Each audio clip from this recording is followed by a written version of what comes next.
PKK چی دخوازه؟ PKK نتنه ده نوا کردان دا لتواهی جهان حول ده خوکی تبگیر هری کامل و بکی ماسی نشان بده. جبو ویجی همو در دورین خواه رش دکه و دبیجه. جبیلی من همو تبگیرین کردان باشفر و سیخور و خواهینن. لیبل راستی پر جدایه. PKK و ریبلی وی خواتی دیرو که پر تارینه. PKK ایرو تبگیره که خوب به همو ریخستنین استخباراتی یه روشلاتا نابین را ده نوا تکیلین و شرطی و گمار دایه. PKK لسوريا بالرجمة أسد واستخبارات أو مخابرات الرا لإراق بالشيعة وحجة شعبي الرا ولإيران بإطلاعات وباصار شورش الرا تكيل دارو لدجي كردان خودي بلان طارينا تكيلين PKK ام بالدولة ترك را جخواب بريا 40 سالان دست بيدكه كسين وكي أغور ممجو أحمد طانار قشلالي كو خواستن في تكيلين ليكولين بكنجي جعالية دولة ترك و PKK وهاتن كشتن يكو في راسية دبيجين نامن ريبابرين PKK بخوانا بفرمون گهدار بکن جبو Türkiye endam damezlerine PKK Ali Haydar Kaytan. Türk devleti bizim düşmanımızdır. Biz bu Türk devletini yıkacağız tarzındaki yaklaşım kesinlikle doğru değil yani. Mustafa Karasu. Herkes şunu görmeli. Kürt halkının, Kürt özgürlük hareketinin Türkiye'yi bölme diye bir amacı yok. Bir niyeti yok. Duran Kalkan. Şunu söylemek istiyorum.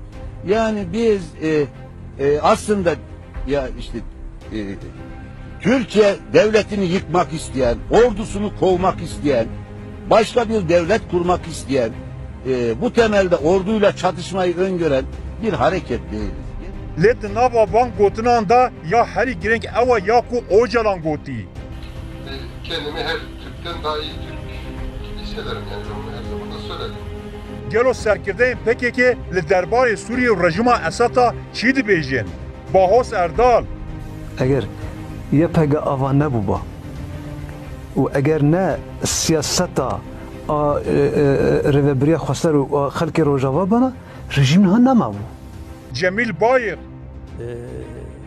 Kurda hatta niha Suriye parast li ser nigaşt. Aldar Xelîl. جبرگو تجاری ما و در وقت عردکی در به سوری بناو نکردی و پیناسای بیرنگی نکردی هر دم گوتی اف در پرچاک خاک سوریه Serkirdeyin PKK li ser Iraqê çi dibêjin? Di sala 1991 da di dema müdaxaleya Amerîkayê ya li dijî rejima Saddam da PKK bi alîgirên Saddam re li Ewropayê çalakiyên protestokirina Amerîkayê organize dikirin. Di sala 2030 da operasyona li dijî rejima Saddam red dikir û li Ewropayê jî ji bo piştgirîkirina Saddam meş li dar dixistin. PKK'yî wê demê alîgirên Saddam bûn, niha jî alîgirên hejî şeعبî ne. Lê binêrin ka serkirdeyên PKK çi dibêjin? Ayten Dersim. Özerk ve Irak'a bağlı biz yaşadık. Besê Hozat. Cemil Bayık. Serkirdeyên PKK li ser İranê çi dibêjin? Bayık jî dibêje PKK li pêşiya hevpeymaniya dijî Îranê aslengiya herî mezin e.